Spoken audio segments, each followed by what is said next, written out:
Hey, good afternoon there, Sweet Peas. Basic Prepper Mom Myra. So back from Vegas, and I have some observations.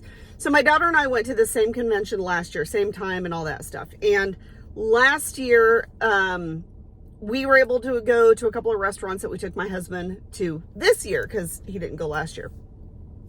So I have some comparison notes, I guess. Now, what I noticed is SHOT Show itself, the convention, a huge convention. It's in 2 convention buildings, multiple levels, tons of stuff, which is amazing. And there were thousands of people there. But people in general were down. When we went to walk on the strip, there really wasn't that many people on the strip. Some of the businesses that were there last year, there was a whole block full of restaurants and bars and shops that were really hopping. Like they had people partying outside of them, loud music. This year, and they're right on the strip, this year they were totally closed. Not only were they closed and the businesses were just cleared out, but they had caution tape literally around the whole entire building, like for a whole block. And I was like, well, that's kind of weird. It's kind of creepy and eerie. But the people themselves were just, it was a different vibe. It definitely was down. Now, when we went out to dinner, what I noticed is that the quality and the quantity of the food was definitely down. Quality meaning the product involved, not how they prepare it, but you could tell that the product itself was definitely down from what it was. You could just tell that it just wasn't a good quality like it normally was. And that was on several occasions. We also noticed that the amount of food that you get was cut down versus the price being up. So the quantity of food was down and the quality was down, but the price was up from last year, absolutely 100%. We also noticed that the variety wasn't there. So a lot of times we'd try to order something on the menu that, oh, I'm sorry, we're out of that. Oh no, we don't carry that. Oh no, we don't have that anymore. We're not able to get that. We heard that several times, unfortunately. And the menus themselves seem to be a lot smaller. So there's definitely a food issue going on that we could really tell the difference.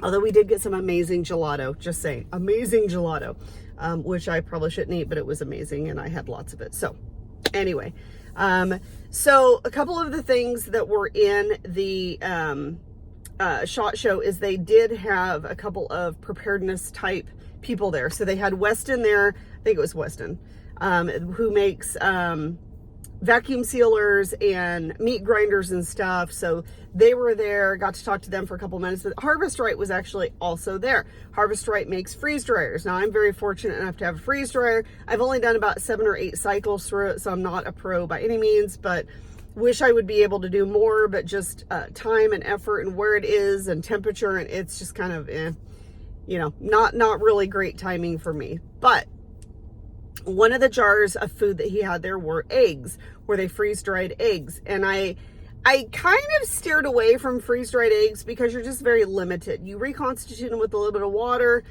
They make scrambled eggs and omelets. They do really well. You can use them in recipes, but that's about it. You can't do boiled eggs. You can't do fried eggs. It's just there. So you're kind of limited. So I've never done that before. However, when we talk about the price of eggs and how much they are right now, we talk about egg preservation.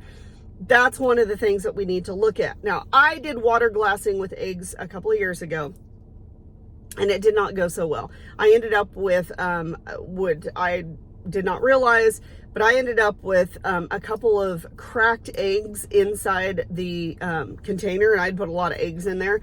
Well, I didn't realize that they were cracked. Well, when I went to open it up a few months later, the whole thing just smelled like rotten sulfur eggs. And I'm like, oh, I'm not eating anything in here. So we ended up having to throw them out. Actually, we used them as targets, to be quite honest. Anyway, but it made me sick to my stomach that I wasted that many. Now, for those of you who own chickens, you know that typically in the summertime you get a plethora of eggs, which is what we do too, depending on how many chickens you have. So we have a lot of eggs in the summertime, like more than I can even store, more than I can even keep up with. And I've kept it away from freeze drying only because of the limited, of how limited you are. But after talking to this rep and talking to him about eggs, he's like, go on YouTube, go on and look at other people that do freeze drying eggs. Super simple to do. And you have all of these eggs. And I think he said something like, I don't know, 12 dozen or something like that you can actually do in a cycle in a freeze dryer. And I was like, that would be pretty amazing.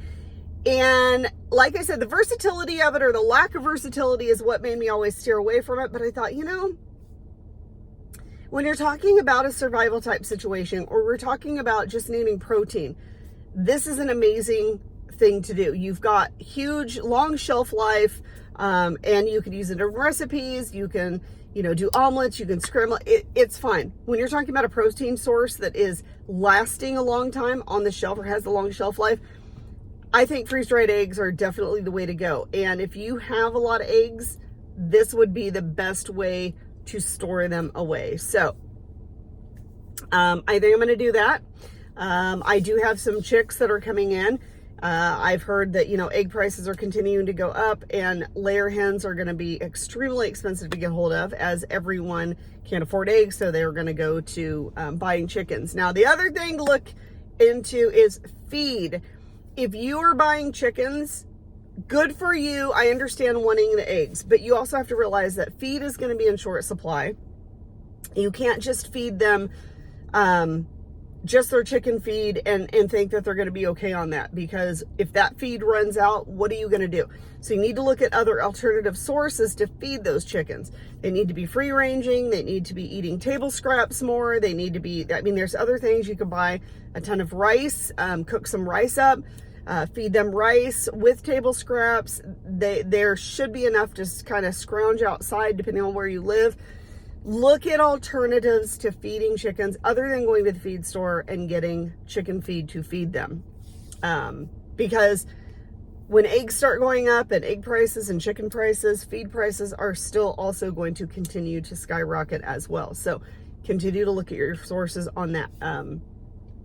Grow things in the garden that chickens like to eat. And that way you can have this source of feed for them as well as yourself. So anyway, that is what I have to say about that. It was an amazing time. I do have a few other things that I got there that I want to go over and talk about. It should be a pretty short video, but it was definitely a different vibe. You could tell that the times are changing. People were also not as, maybe this is the whole vibe thing, weren't quite as friendly and patient as they normally were. Patience and moods and tempers have seemed to skyrocket as well. So that was quite interesting. But anyway, once again, if you guys have any questions or comments, please feel free to reach out. I hope you guys have a wonderful and amazing day, and I will talk to you soon.